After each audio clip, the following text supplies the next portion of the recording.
Hello everyone. सो आज हमारे WBJ के क्रैश कोर्स का लेक्चर नंबर 3 है फिजिक्स का। एंड आज हम KTG स्टार्ट से लेके एंड तक पूरा निपटाने वाले हैं। बहुत लिमिटेड कंसेप्ट इस चैप्टर में है, सारे कंसेप्ट मैं तुम्हें बताने वाला हूँ।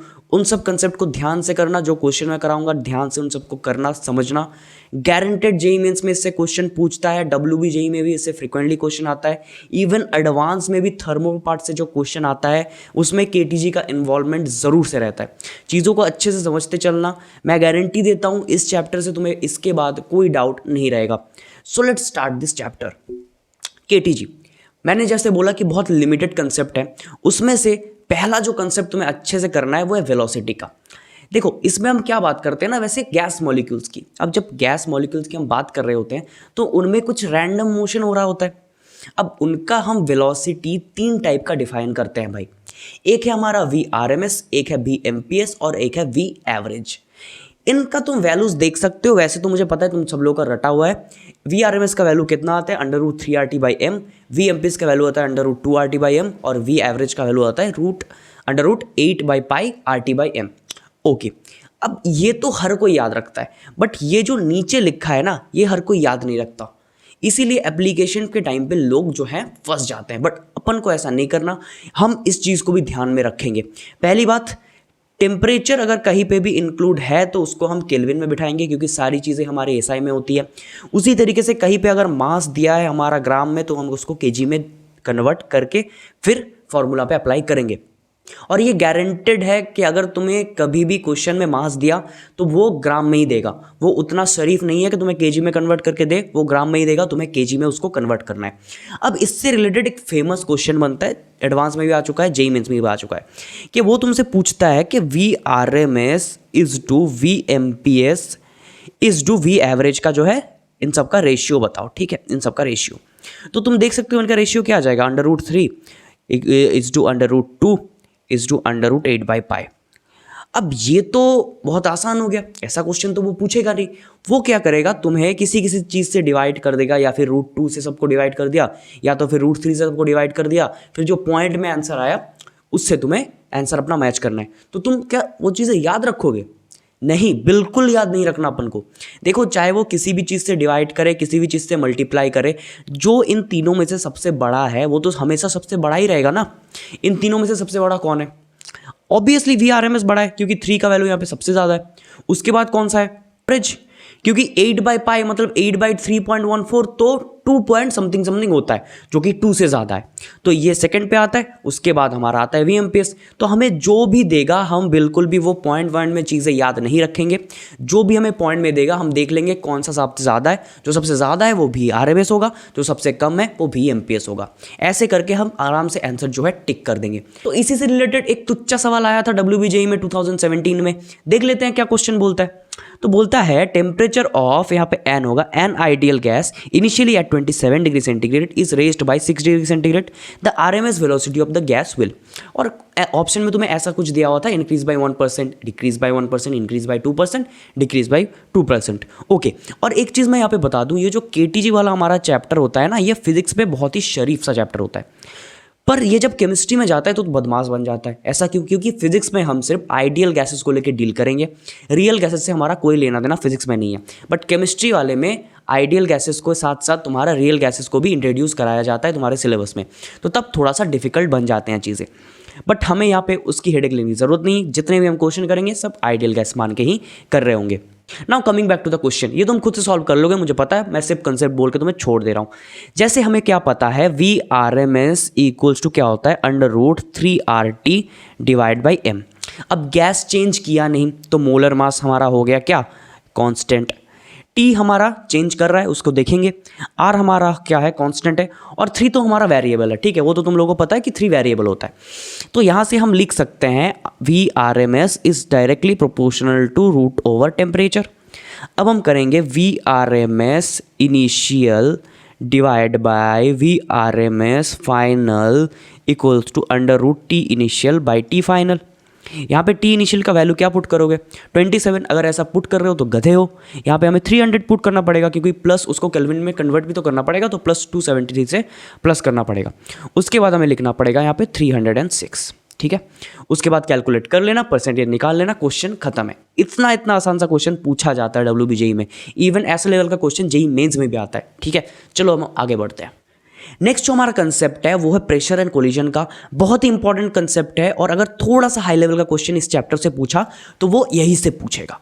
ठीक है, जैसे सोच तेरे पास एक कंटेनर है, उसमें बहुत सारा गैस का मॉलिक्यूल है, अब वो रैंडम मोशन कर रहा है, कुछ अपना जिगजैग मोशन कर रहा है, तो वो जाके कंटेनर के वॉल पे टकराया, वहाँ से रिबाउंड करके कुछ वापस आया, तो उसके मोमेंटम में क्या चेंज आया? ज़रूर से आया। वो चेंज लाया कौन? गैस का कंटेनर लाया ना। तो उस कंटेनर के वजह से अगर मोमेंटम में चेंज आया तो वो पार्टिकल, वो जो मॉलिक्यूल है, वो तो कुछ फोर्स लगाया होगा गैस के वॉल पे ना, तो हमसे कभी कभी वो फोर्स पूछ देता है।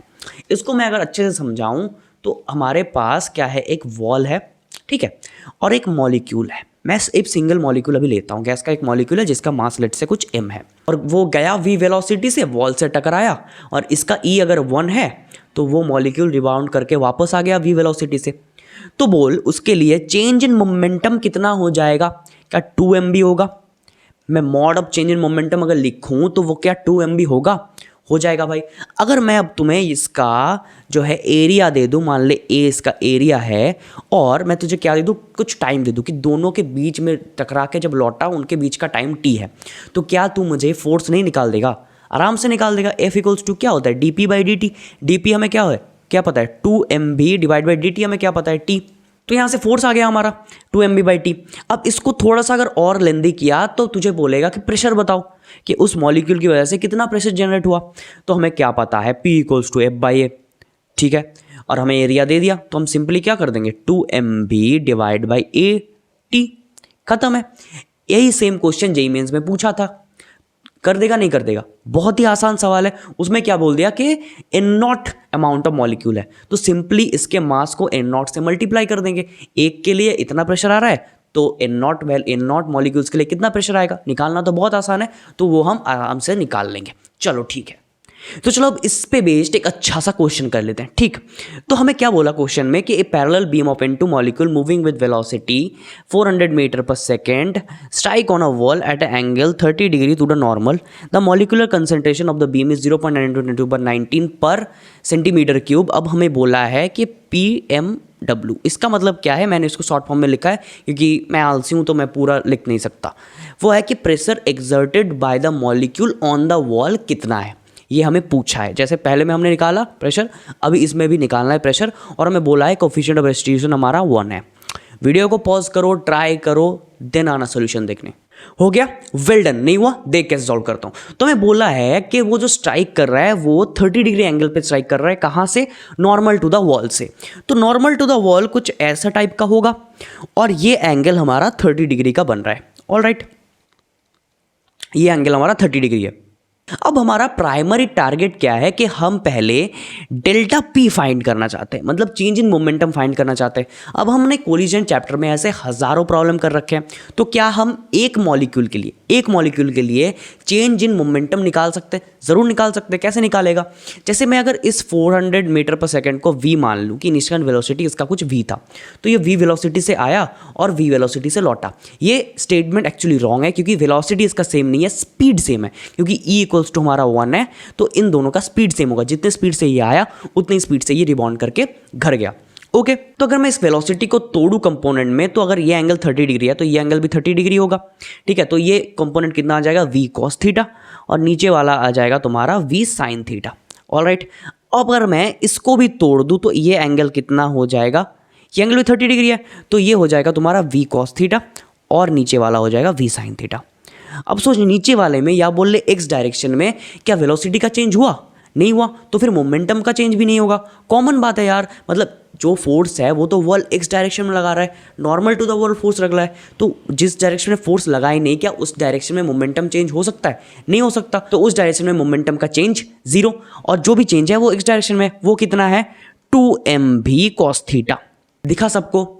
दिखा ना? Change in momentum along x direction equals to change in momentum of the molecule equals to 2 mv cos theta. v cos theta से इधर और v cos थीटा से वापस भी गया, टोटल चेंज कितने का आया? 2 mv cos थीटा। ठीक है, तो मैं क्या निकालना चाहता हूं कि किसी भी t टाइम पे टी टाइम पे कितना मॉलिक्यूल आके टकरा रहा है मैं ये निकालना चाहता हूँ। उसके लिए क्या मैं इसका वॉल्यूम निकाल सकता हूँ? तो मैं मान लेता हूँ कोई भी एक सरफेस है इसका, जैसे ये वाला सरफेस है, तो इसका जो है एरिया कुछ एस है, बेस एरिया ए है, तो through out the beam constant है, तो ये पैरेलल बीम है तो कांस्टेंट होगा।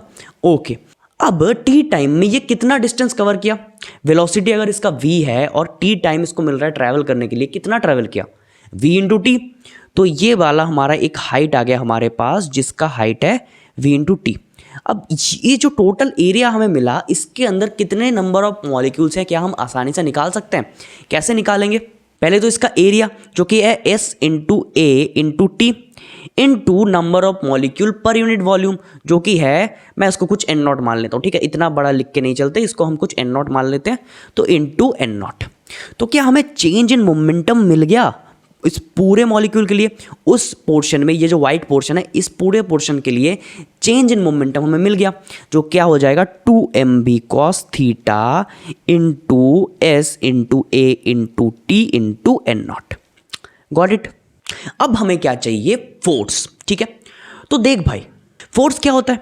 F equals to D P by D T होता है। तो डेल्टा पी तो हमें पहले ही पता चल गया, 2mb cos theta into S into A into T into N naught, divide by time कर देंगे तो हमें क्या मिल जाएगा? डेल्टा पी, क्योंकि हमें उसी टाइम के लिए तो माना है ना कि टी टाइम हमने माना है, तो चेंज इन टाइम भी टी आएगा, तो यहाँ पे टी टी कैंसिल आउट हो जाएगा।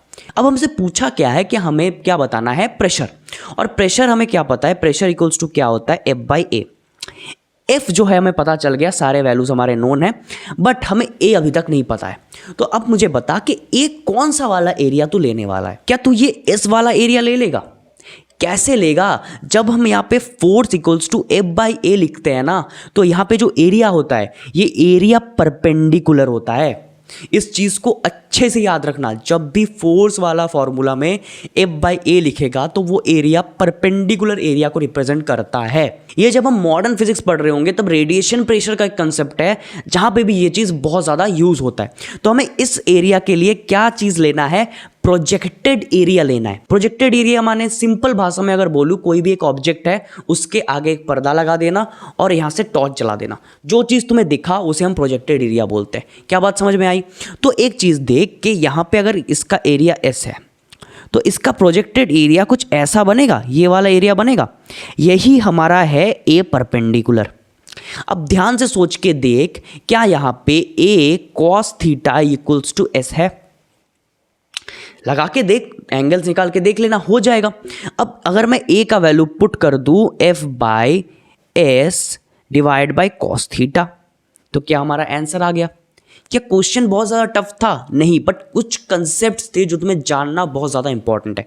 जैसे ये एरिया का कंसेप्ट बहुत ज़्यादा इंपॉर्टेंट है, बहुत सारे लोग भूल जाते हैं, तो इन चीज़ों को अच्छे से ध्यान में रखना, तभी तुम इस टफ क्वेश्चंस को हैंडल कर पाओगे। अब तुमने ये क्वेश्चन फोड़ दिया तो मेंस और WBJ में जो क्वेश्चन पूछेगा वही पूछेगा, एक वॉल दे देगा, मॉलिक्यूल दे देगा, उसका कॉन्सेंट्रेशन कुछ दे देगा, टकराएगा, वापस जाएगा, उसमें तो कुछ है ही नहीं यार। तुमने सबसे टफ क्वेश्चन कर लिया, अब वो उन क्वेश्चन को तुम उड़ा ही दोगे। चलो हम नेक्स्ट क्वेश्चन की तरफ बढ़ते हैं। नेक्स्ट जो हमारा कंसेप्ट आता है वो है डिग्री ऑफ फ्रीडम का। और ये जो मैंने चार्ट लिखा है ना, इसको अगर अच्छे से समझ लेगा, इसके बाद जो तू चीज़ें याद रखता है कि मोनोएटॉमिक के लिए इतना, डायटॉमिक के लिए इतना, ट्राइएटॉमिक या फिर पॉलीएटॉमिक के लिए इतना, वो चीज़ें याद रखने की जरूरत नहीं पड़ेगी। तो डिग्री ऑफ फ्रीडम हम 3 चीज़ के ऊपर बेस करके लिखते हैं। एक तो तेरा ट्रांसलेशन कितने डायरेक्शन में हो रहा है, रोटेशनल कितने डायरेक्शन में हो रहा है, और तेरा वाइब्रेशन हो रहा है कि नहीं हो रहा। यहाँ पे मैं वाइब्रेशन को नेग्लेक्ट करता हूँ। अगर तुझे बोला कि वाइब्रेशन ऐड करना तो +1 कर देना, सिंपल, जितना भी तेरा डिग्री ऑफ फ्रीडम निकलता है उसमें +1 कर देना, ठीक। तो पहले हम मोनोएटॉमिक की अगर बात करें तो मोनोएटॉमिक मॉलिक्यूल के लिए कितने डायरेक्शन में ट्रांसलेशन पॉसिबल है? 3 डायरेक्शन में, या तो x में जाएगा, या फिर y में जाएगा, या फिर z में जाएगा। तो 3 इसमें ट्रांसलेशन मोशन आ गया।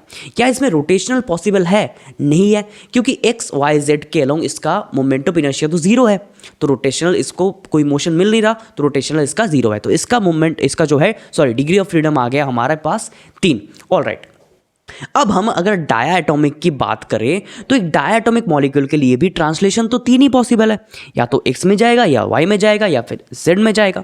पर इसके लिए अब रोटेशनल भी पॉसिबल है। कितना रोटेशनल पॉसिबल है सोच जरा। क्या 3 सोच रहा है क्या? तो गलत सोच रहा है। देख, y के अलोंग तो ये रोटेट कर रहा है, y एक्सिस के अलोंग, अगर इसको मैं बोलूँ तो y एक्सिस के अलोंग तो ये रोटेट कर रहा है, वाई एक्सिस के अलॉन्ग ऐसे ये रोटेट कर रहा है, तो इसका कुछ मोमेंट ऑफ इनर्शिया तो आएगा, ठीक है, ये नॉन जीरो है, ठीक है। और ये मैं मान लेता हूँ कि ओमेगा वाई से रोटेट कर रहा है, ठीक है, ये मान लिया मैंने। ये जो है ये जेड के अलॉन्ग भी रोटेट कर सकता है ऐसे ऐसे करके, ठीक।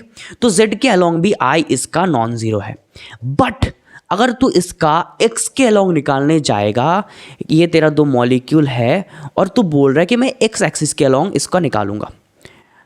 अब सोच, बहुत लोग सोच सकता है कि भैया इसका तो कुछ तो रहेगा ना, पर नहीं रहेगा, क्योंकि ये जो मॉलिक्यूल्स है बहुत छोटे हैं और एक्सिस से इनके रेडियस का डिस्टेंस नेग्लिजिबल होता है, तो मैं जीरो मान सकता हूँ।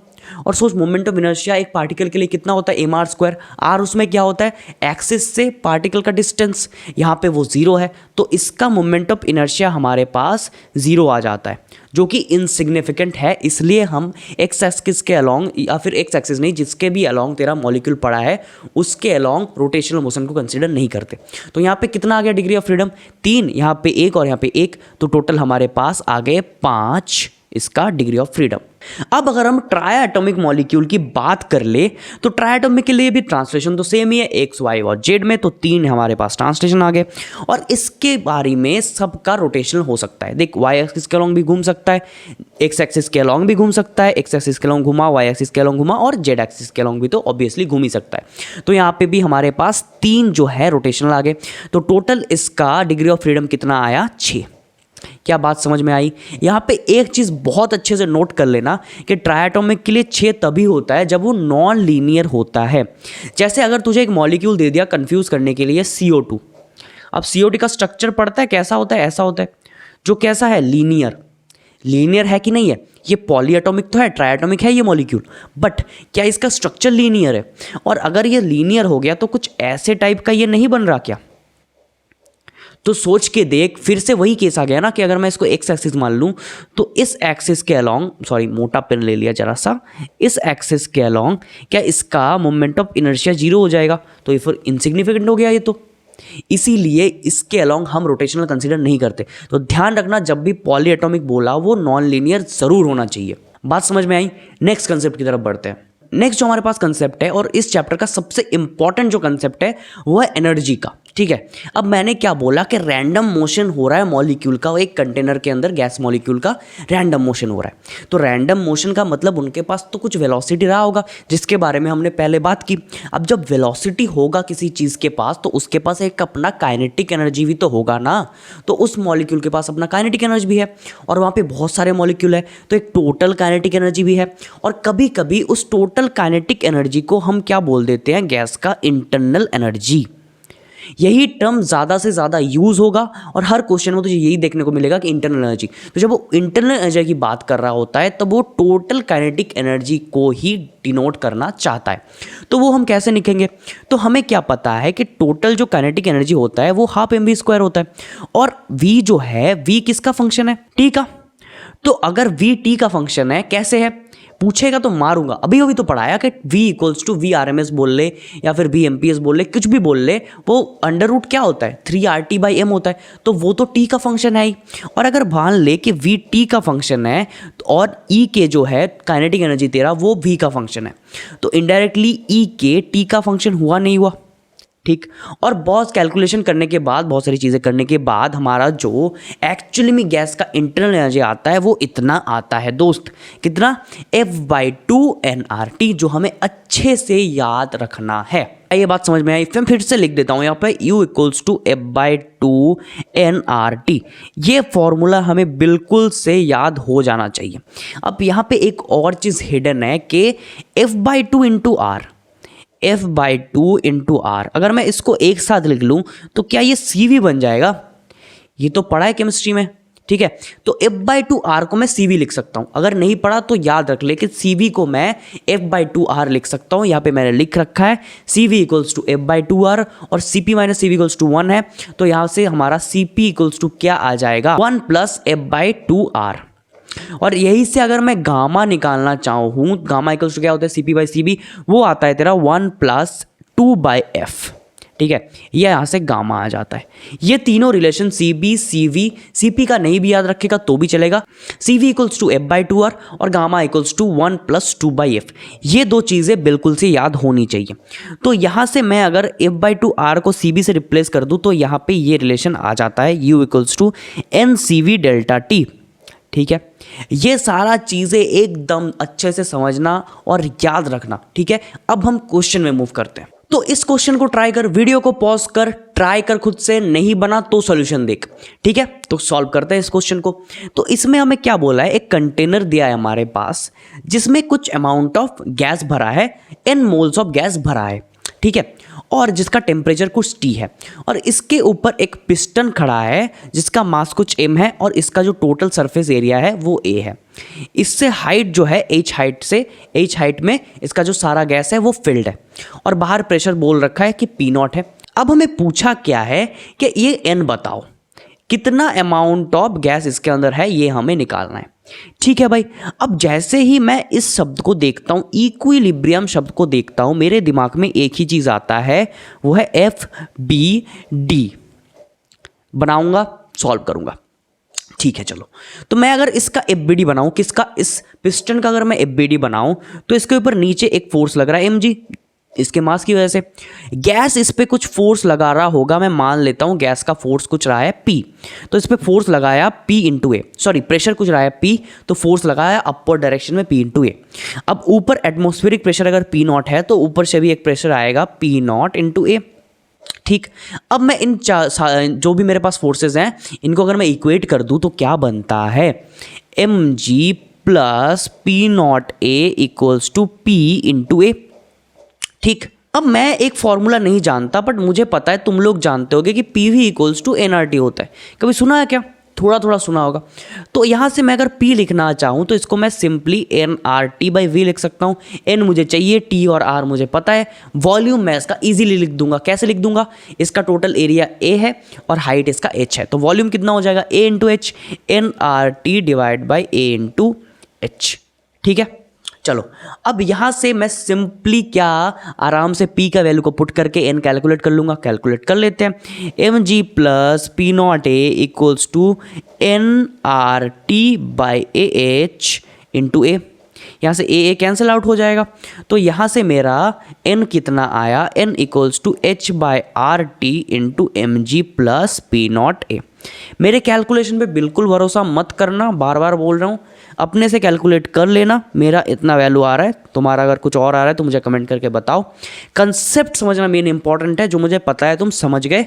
चलो नेक्स्ट क्वेश्चन की तरफ बढ़ते हैं। सो अब इस क्वेश्चन को ट्राई करेंगे सब लोग, जेईई मेंस में आया हुआ क्वेश्चन है। ठीक है, ट्राई करो, आंसर निकालो, फिर सॉल्यूशन देखना। मैं बार बार बोल रहा हूँ, पहले से सॉल्यूशन में मत जंप करो, पहले खुद से ट्राई करो फिर सॉल्यूशन देखो। कर लिया ट्राई, चलो अब मैं सॉल्यूशन बताता हूँ। तो क्या बोला है क्वेश्चन में कि हमारे पास दो कंटेनर है, कंटेनर 1 कंटेनर 2, जिसमें गैस दिया है और सारा कुछ उसका बोल दिया है कि प्रेशर P1 है, वॉल्यूम V1 है, टेम्परेचर T1 है, इसका वैसे भी प्रेशर P2 V2 T2 वो तो होता ही है। चलो, और यहाँ पे ये मोनोएटॉमिक गैस है और ये डायटोमिक गैस है, ये बोल रखा है। अब क्या बोला कि when the stopper is removed then find the final pressure and temperature of the gas sample. यहाँ पे इनिशियली एक स्टॉपर की मदद से दोनों को सेपरेट कर रखा था और एक टाइम पे स्टॉपर को हमने रिमूव कर दिया। उसके बाद जो गैसेस मिल गई तो उसके बाद जब प्रेशर इक्वल हो दोनों का तो वो फाइनल प्रेशर पूछ रहा है और टेम्परेचर पूछ रहा है फाइनल।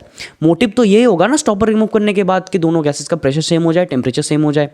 वही फाइनल प्रेशर और टेम्परेचर हमने पूछा। अब एक बात सोच कि इस कंटेनर में, कंटेनर 1 में जितने गैस का मॉलिक्यूल था प्लस कंटेनर 2 में जितने गैस का मॉलिक्यूल था, क्या फाइनली भी उतने ही गैस का मॉलिक्यूल रहेगा? मतलब क्या हम मोल कंजर्वेशन कर सकते हैं? बिल्कुल कर सकते हैं, क्योंकि बाहर से हमने कुछ गैस तो ऐड नहीं किया।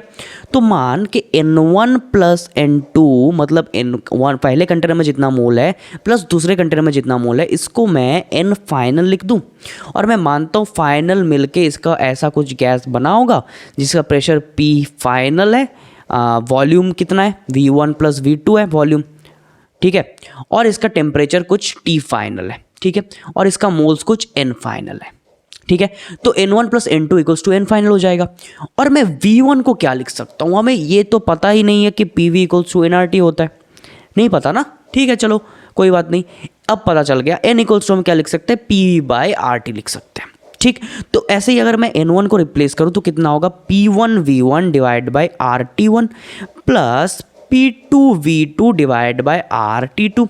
ऐसे अगर मैं N फाइनल को रिप्रेजेंट करूं यहाँ पे तो कितना हो जाएगा, P मतलब जो मैंने माना है pressure, P final into volume, volume final कितना है V1 plus V2, right, divide by R into T final, final temperature मैंने इसका T फाइनल माना है। चलो R कैंसिल आउट हो गया यहाँ से, क्या मुझसे यहाँ पे एक रिलेशन मिल गया एक रिलेशन, बढ़िया। ध्यान से देख कि हमारे पास अननोन कितना है, एक तो हमारे पास P फाइनल जो है अननोन है और T फाइनल अननोन है, तो दो हमारे पास अननोन वेरिएबल है, बट इक्वेशन हमारे पास एक है, तो सॉल्व तो ये हो ही नहीं सकता, मतलब हमें एक और इक्वेशन चाहिए रहेगा। अभी हमने कुछ चीज़ें सीखी, कुछ बातें सीखी, याद आ रहा है क्या, एनर्जी नाम सुना है कभी, एनर्जी, तो वो कंजर्व्ड रहता है इन सब चीज़ों के लिए, क्योंकि यहाँ पे बाहर से कुछ तो आ नहीं रहा, बाहर से हम सिस्टम में कुछ डिस्टर्बेंस को क्रिएट कर नहीं रहे, तो एनर्जी क्या कंजर्व्ड रहेगा, बिल्कुल रहेगा। तो मैं energy final equals to energy initial लिख सकता हूँ क्या, अगर मैं ये चीज़ लिख दूँ तो क्या मेरा काम बन जाएगा, मुझे दूसरा इक्वेशन मिल जाएगा। और अभी भी मैंने क्या सीखा कि हमारा गैस का जो इंटरनल एनर्जी होता है वो कितना होता है, F/2 nRT होता है, और इसीलिए हमें यहाँ पे मोनो एटॉमिक और डायटॉमिक दिया भी है। तो अगर मैं पहले इनिशियल एनर्जी लिखना चाहूँ तो कंटेनर 1 के लिए अगर मैं एनर्जी लिखूँ तो F/2, F कितना होता है मोनो एटॉमिक के लिए 3/2 n कितना है इसका N1 into R into T1। Okay, ये आ गया हमारा पहला कंटेनर के लिए एनर्जी, प्लस दूसरे कंटेनर के लिए अगर मैं सेम चीज़ लिखूं तो F/2, F डायटोमिक का कितना होता है 5 divide by 2 into N2 into R into T2 equals to, मुझे अब फाइनल एनर्जी लिखना है। ठीक है, तो फाइनल एनर्जी लिखने के लिए जितना मेरे पास मोनो एटॉमिक पहले था और जितना मेरे पास डायटोमिक पहले था, उतना ही ना फाइनली मेरे पास मोनो एटॉमिक डायमेटिक रहेगा, क्योंकि उसमें तो कुछ चेंजेस मैं कर नहीं रहा। तो मोनो एटॉमिक मेरे पास कितना था, N1 मोल मेरे पास मोनो एटॉमिक था, तो उसके लिए मैं फाइनल एनर्जी का लिखना चाहूँ तो कितना लिखूँगा, F/2 3/2 into N1 into R into T final plus F/2 into N2, क्योंकि N2 मेरे पास कितना था, डायटोमिक का था, into R into T final. क्या यहाँ से T फाइनल निकल जाएगा, आराम से निकल जाएगा, एक ही वेरिएबल है पूरे इक्वेशन में, तो T फाइनल यहाँ से आराम से निकल गया। इस T फाइनल के वैल्यू को हम यहाँ पुट कर देंगे, क्या यहाँ से हमारा P फाइनल आ जाएगा, तो हमारे दो वेरिएबल आराम से निकल गए। क्वेश्चन लल्लू टाइप है, बहुत आसान क्वेश्चन है, आराम से इन क्वेश्चन को तुम हैंडल कर सकते हो। नेक्स्ट क्वेश्चन की तरफ बढ़ते हैं। नेक्स्ट हमारे पास एक छोटा सा कंसेप्ट आता है मोलर स्पेसिफिक हीट का। तो मोलर स्पेसिफिक हीट C हमारा कुछ ऐसे डिफाइन होता है कि पर यूनिट मोल पर डिग्री सेंटीग्रेड इंक्रीमेंट के लिए जितना हीट हमें देना पड़ता है उसी को हम बोलते हैं मोलर स्पेसिफिक हीट। इस फॉर्म को अच्छे से देख लो और याद कर लो कि C इक्वल्स टू होता है हमारा 1/n इंटू dQ/dt, यही से आता है, ये देख सकते हो। तो इसको हमें अच्छे से याद रखना है। अब अगर C कांस्टेंट वॉल्यूम में रहा तो वो कहलाता है CV, और अगर कांस्टेंट प्रेशर में रहा तो वो कहलाता है CP। क्विक रिवीजन कर लो, CV इक्वल्स टू कितना लिख सकता हूँ मैं, F/2R। वैसे ही CP इक्वल्स टू क्या लिख सकता हूँ, 1 प्लस F/2R। ठीक, चलो अब क्वेश्चन देखते हैं। तो क्वेश्चन क्या है कि हमारे पास दो कंटेनर है, कंटेनर में कुछ कुछ गैसेस हैं जिनका हमें मोल दिया है और डिग्री ऑफ फ्रीडम दिया है। ठीक, पहले वाले का मोल है N1 और डिग्री ऑफ फ्रीडम है F1, दूसरे वाले का N2 और डिग्री ऑफ फ्रीडम है F2। अब हम इन दोनों को मिला दिए, मिलाने के बाद हमसे पूछा है इनका इक्विवेलेंट डिग्री ऑफ फ्रीडम क्या होगा।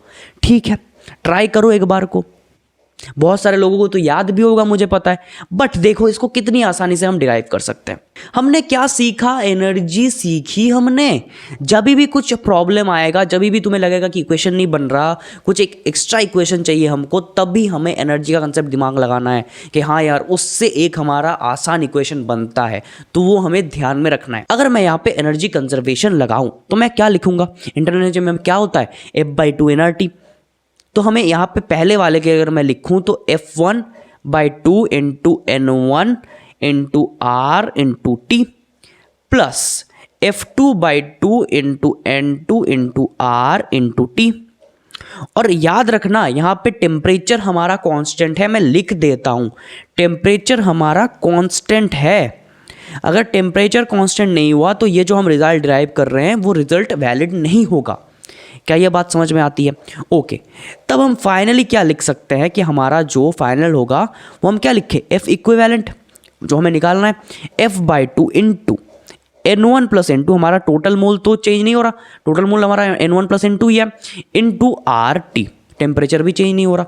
यहाँ से हमारा जो F इक्विवेलेंट निकलता है वो कुछ ऐसा निकलता है, N1 F1 plus N2 F2 divide by N1 plus N2। ठीक है, ये हम याद रख सकते हैं, नहीं याद रखा तो हम आराम से इसको डिराइव भी कर सकते हैं। कुछ चीज़ें और भी याद रख लेना अगर याद हो सके तो, जैसे हमारा CV इक्विवेलेंट क्या होता है हमारा, N1 CV1 plus N2 CV2 divide by N1 plus N2। उसी तरीके से हमारा CP इक्विवेलेंट क्या होता है, N1 CP1 plus N2 CP2 divide by N1 plus N2। ये सब चीज़ें एक ही पैटर्न की है, तो तुम 2-3 क्वेश्चंस में बनाओगे अगर तो याद रह जाएंगी। अब अगर हमसे कभी गामा इक्विवेलेंट भी पूछ दिया तो हम क्या उसको CP equivalent by CV equivalent नहीं लिख सकते? बिल्कुल लिख सकते हैं। तो वो क्या आ जाएगा, N1 CP1 plus N2 CP2 divide by N1 CV1 plus N2 CV2। यही पूछ के मेंस वाला अपने आप को बहुत बड़ा 30 मार्क का समझता है, ठीक है, पर होता इतना आसान सा कंसेप्ट है, ठीक है। तो इसको अच्छे तरीके से याद रख लेना अगर हो सके तो, वरना डिराइव भी कर सकते हो, कोई बड़ी बात नहीं है, बट इससे क्वेश्चन आता है ये मैं तुम्हें बताना चाहता हूँ। चलो अब हम नेक्स्ट क्वेश्चन की तरफ बढ़ते हैं। नेक्स्ट जो हमारे पास कंसेप्ट आता है वो है मीन फ्री पाथ का और रिलैक्सेशन टाइम का। ये बहुत ही ट्रेंडिंग टॉपिक है अभी रिसेंट ईयर में, मेंस में बोल लो, WBJEE में बोल लो, एडवांस में बोल लो, बिटसैट में बोल लो, इससे रिलेटेड क्वेश्चन जरूर से पूछा जाता है, ठीक है। तो इसको अच्छे से करके जाना, ठीक है।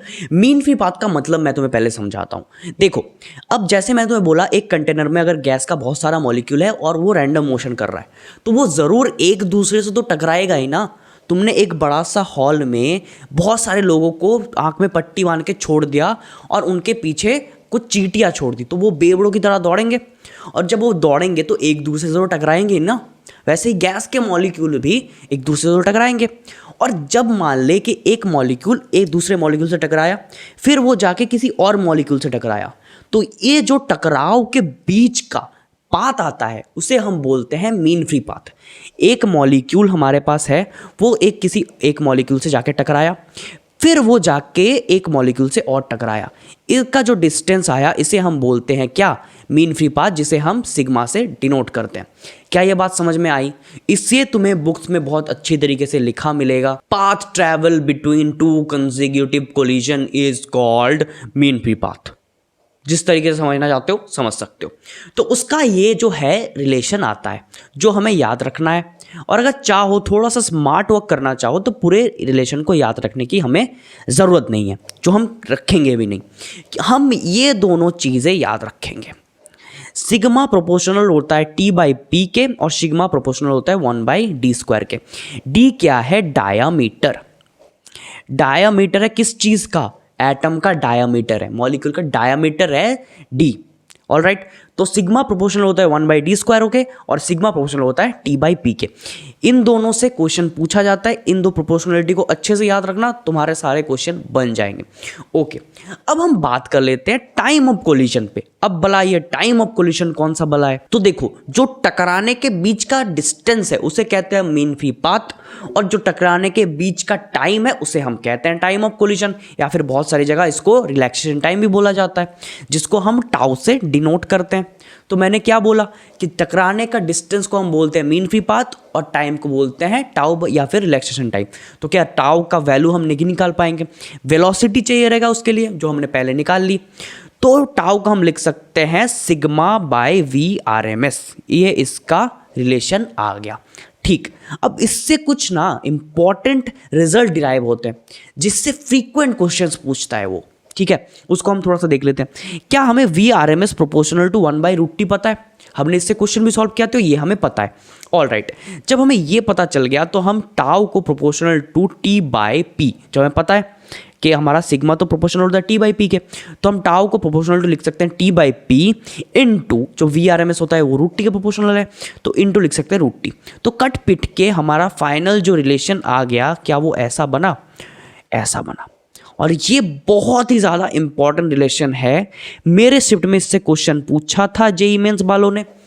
I think 8 January first shift था मेरा, उसमें इससे रिलेटेड क्वेश्चन पूछा था उन लोगों ने।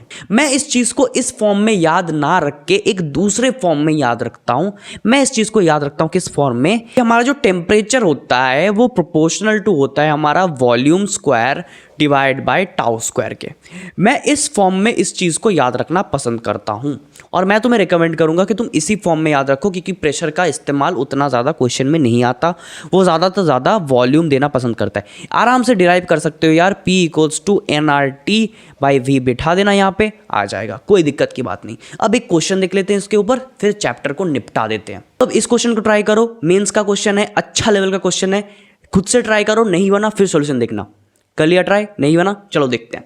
तो क्या बोला है, consider an ideal gas contain in an isolated close chamber as the gas undergoes an adiabatic expansion. ठीक है, चलो मान लेते हैं। The average time of collision between the molecule increases as v⁻Q। तो Q क्या वैल्यू हमसे पूछा है। तो पहले तो मैं एडियाबैटिक एक्सपेंशन के लिए ये लिख लेता हूँ, जो उसका होता है ना P⁻γ = कांस्टेंट। अभी तक मैंने इसको कवर नहीं किया, बट ये तो तुम्हें पता ही होगा कि एडियाबैटिक प्रोसेस के लिए क्या होता है, Pb⁻γ = कांस्टेंट। और एक चीज़ तो मुझे पता ही है कि PV = nRT होता है। इन दोनों को मैं कंबाइन करके एक चीज़ लिख सकता हूँ कि Tv⁻γ - 1 = कांस्टेंट हमारा होता है। ठीक है, ये बात तुम्हें समझ में आ गई। अब हमसे पूछा क्या है, the average time of collision, मतलब रिलैक्सेशन टाइम टाउ, वो इंक्रीज कर रहा है v⁻Q के फॉर्म में। मतलब मैं लिख सकता हूं कि टाउ प्रोपोर्शनल टू है हमारा v⁻Q। पर अभी अभी देखो, अभी अभी हमने जो डिराइव किया वो क्या था, कि हमारा जो टाउ था वो ऐसे ऐसे वेरी कर रहा था। तो अगर हम इस एक्सप्रेशन को यहाँ पे फिर से लिखें तो टेम्परेचर प्रोपोर्शनल टू था हमारा v²/टाउ² के। ऑलराइट, तो मैं यहाँ से टाउ बराबर क्या लिख सकता हूँ, टाउ प्रोपोर्शनल टू कितना आ जाएगा, यहाँ से अगर मैं रूट करूँ तो v/√T आ जाएगा। ठीक है, और मैं अगर यहाँ पे T का वैल्यू यहाँ से उठा के यहाँ पुट कर दूँ, देखो कैसे करता हूँ। T = क्या होता है, C/v⁻γ - 1। अब मैं इसको उठा के, इस चीज़ को उठा के यहाँ पे पुट कर देता हूँ, तो कितना हो जाएगा, टाउ प्रोपोर्शनल टू हमारा आ जाएगा, C तो कांस्टेंट है तो वो तो प्रोपोर्शनलिटी में चला गया, तो यहाँ से आ जाएगा v √v⁻γ - 1। और अगर मैं इसको थोड़ा सा और सिंप्लीफाई करूँ तो v⁻γ/2 -½ तो ये हमारा आ जाएगा v⁻γ +1/2। तो टाउ फाइनली हमारा प्रोपोर्शनल टू आ गया γ+1 डिवाइड बाई 2। तो यहाँ से हमारा जो ऑप्शन था वो पता नहीं मुझे कौन सा ऑप्शन था, तो जो भी है तुम मिला लेना आराम से, v⁻γ +1 डिवाइड बाई 2, ये हमारा फाइनल आंसर आ गया। तो इसी के साथ साथ तुम्हारा KTG खत्म हो गया है। हर कॉर्नर जो KTG का था मैंने हर कॉर्नर को टच किया, हर कंसेप्ट में मैंने क्वेश्चन उठाया। आई डोंट थिंक इसके बाद मेंस में एटलीस्ट या फिर WB JEE में तुम्हारा KTG से कोई भी प्रॉब्लम तुम्हें फेस करना पड़ेगा। जो क्वेश्चंस मैंने दिए हैं डिस्क्रिप्शन में उनको अच्छे से कर लेना, और लेक्चर अगर तुमने पूरा देखा और उन क्वेश्चंस को अगर तुमने अच्छे से कर लिया, खत्म है KTG।